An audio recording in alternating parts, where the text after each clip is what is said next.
dünyada nemedir kıtsar? Üç gödek deydiler. Usfat, usfat, usfat. Hani bu canı da oldu. Ne hakikaten bu da var.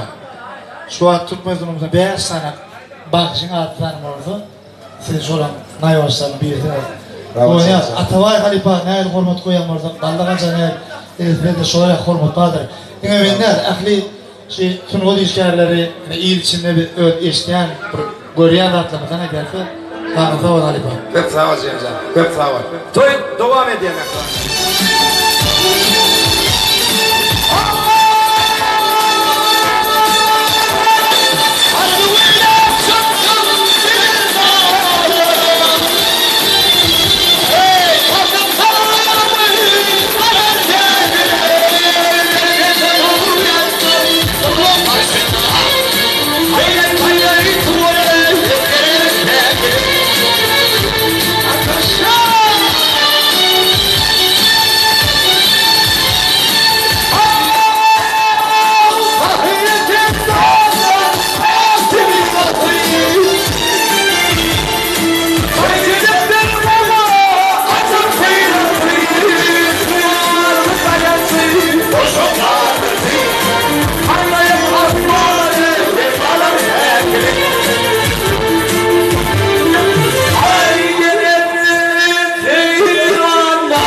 Sağ ol.